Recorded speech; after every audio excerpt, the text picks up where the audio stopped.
எல்லாருக்கும் வணக்கம். இது உங்கள் கோவை பிரியா சமையல். இந்த வீடியோவில் நம்ம ரொம்ப ஈஸியாக எப்படி குருமா வைக்கலான்னு பார்க்கலாங்களா? வாங்க வீடியோக்குள்ளே போகலாம்.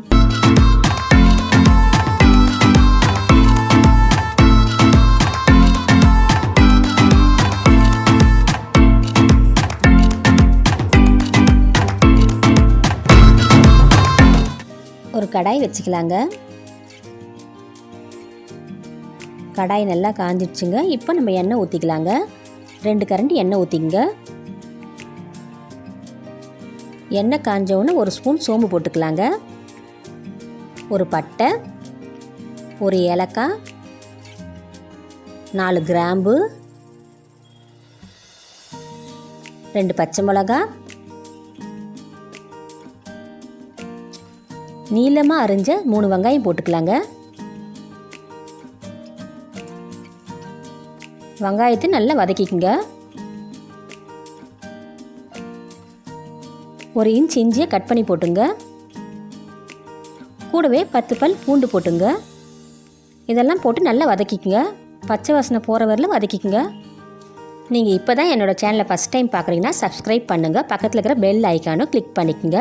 அப்போ தான் நான் போடுற வீடியோ உங்களுக்கு உடனே வருங்க. நல்லா வதங்கின உடனே இப்போ 2 தக்காளி போட்டுக்கலாங்க. தக்காளி போட்டுட்டு நல்லா வதக்கிக்குங்க. 2 ஸ்பூன் மிளகாத்தூள் போட்டுக்கலாங்க. இது மிளகா தனியா 2 சேர்ந்த தூளுங்க. 1 ஸ்பூன் கரம் மசாலா போட்டுக்கலாங்க. கூடவே 1/4 ஸ்பூன் மஞ்சத்தூள் போட்டுங்க. இதை எல்லாத்தையும் போட்டு நல்லா வதக்கிக்குங்க. நல்லா வதக்கிட்டு கேஸ் ஆஃப் பண்ணிட்டு நம்ம இதை ஆற வச்சுக்கலாங்க. நல்லா ஆறின உடனே இப்போ ஒரு மிக்ஸி ஜாரில் போட்டுக்கலாங்க.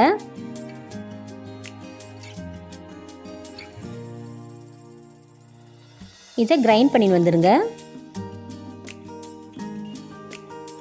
இது பச்சை பட்டாணிங்க. நான் காலையில் செய்ய போகிறேன்னா நான் நைட்டே ஊற வச்சுட்டேங்க.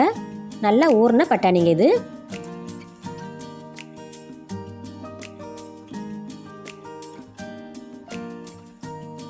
பொடியாக நறுக்குன ஒரு வெங்காயங்க, கறிவேப்பிலை, ஒரு உருளைக்கிழங்கு, 2 கேரட், கொஞ்சமாக பீன்ஸுங்க. இந்த மாதிரி கட் பண்ணி வச்சுங்க. இது நம்ம அரைச்சி வச்சு விழுதுங்க. இப்போது தேங்காய் அரைச்சிக்கலாங்க. ஒரு கைப்பிடி தேங்காய் போட்டுங்க.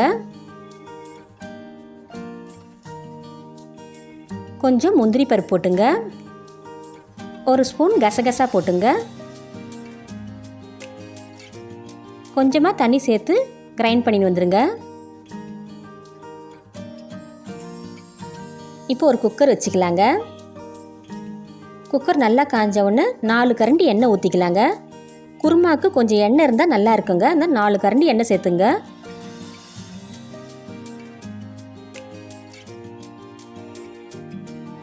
எண்ணெய் நல்லா காஞ்சிடுச்சுங்க. இப்போ ஒரு பிரிஞ்சி இலை போட்டுக்கலாங்க. 5 கிராம்பு, ஒரு பட்டை, ஒரு ஏலக்காய், கூடவே கறிவேப்பிலை கொஞ்சம் போட்டுங்க. பொடியாக நறுக்குன வெங்காயமும் போட்டுங்க. இதெல்லாம் போட்டுட்டு நல்லா வதக்கிக்குங்க. கொஞ்சம் ப்ரௌன் கலராக வெங்காயம் வரட்டுங்க. அது வரல நீங்கள் வதக்கிக்குங்க. இதே மாதிரி நீங்கள் குருமா செஞ்சு பாருங்கள். ரொம்ப டேஸ்ட்டாக இருக்கும். சாப்பாட்டுக்கு இட்லி, தோசை, சப்பாத்தி இதுக்கெல்லாம் ரொம்ப டேஸ்ட்டாக இருக்குங்க. நீங்களும் ட்ரை பண்ணி பாருங்கள் இதே மாடலில்.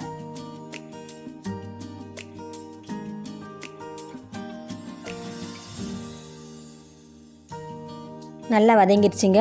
இப்போ நம்ம அரைச்சி வச்ச விழுது ஊற்றிக்கலாங்க.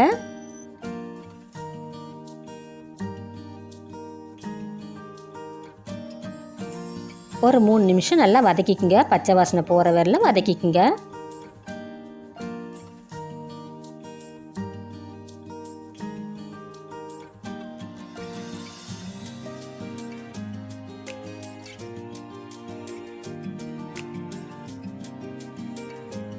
இந்த மாதிரி எண்ணெய் பிரிஞ்சு வரணுங்க. அப்போ தான் நல்லா டேஸ்ட்டாக இருக்குங்க. இப்போ உருளைக்கிழங்கு போட்டுக்கலாங்க.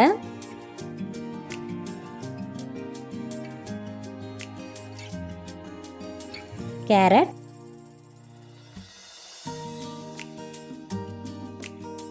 பீன்ஸ்,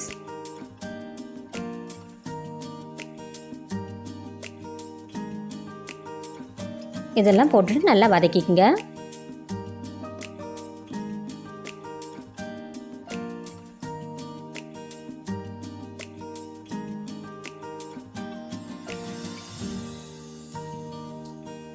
இப்போ நம்ம பச்சை பட்டாணி போட்டுக்கலாங்க.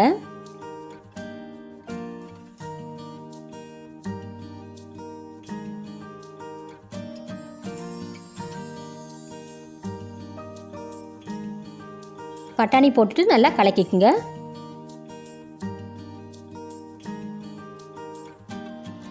இப்போ 1.5 சொம்பு தண்ணி ஊற்றிக்கலாங்க.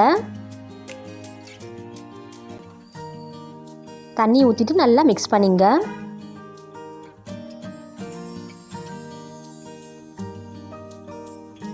உப்பு தேவையான அளவு போட்டுங்க. உப்பு போட்டுட்டு நல்லா மிக்ஸ் பண்ணிங்க.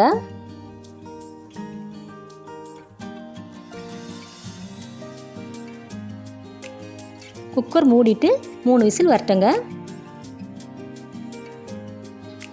3 விசில் வந்துடுச்சுங்க. இப்போ நம்ம ஓப்பன் பண்ணி பார்க்கலாம். பாருங்கள், நல்லா சூப்பராக வெந்து நல்ல வாசனை வருதுங்க. இப்போ கேஸ் பற்ற வச்சுக்கலாங்க. நல்லா மிக்ஸ் பண்ணிங்க.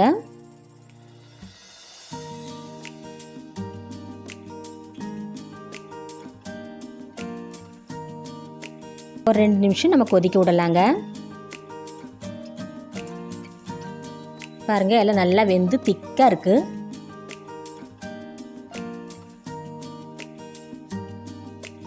இப்போ இந்த டைமில் நம்ம அரைச்சி வச்ச தேங்காய் விழுது ஊற்றிக்கலாங்க.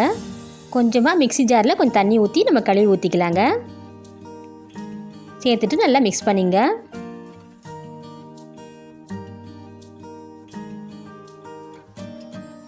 ஒரு 2 நிமிஷம் நம்ம கொதிக்க விடலாங்க. என் வீடியோ பிடிச்சிருந்தா லைக் பண்ணுங்கள், ஷேர் பண்ணுங்கள்.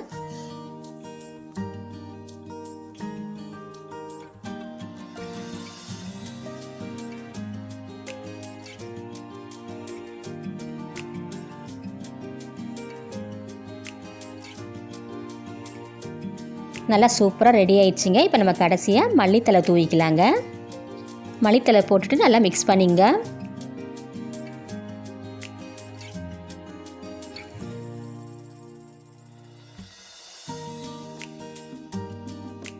இப்போ நம்ம கேஸ் ஆஃப் பண்ணிக்கலாங்க. சூப்பரான வெஜிடபிள் குருமா ரெடி.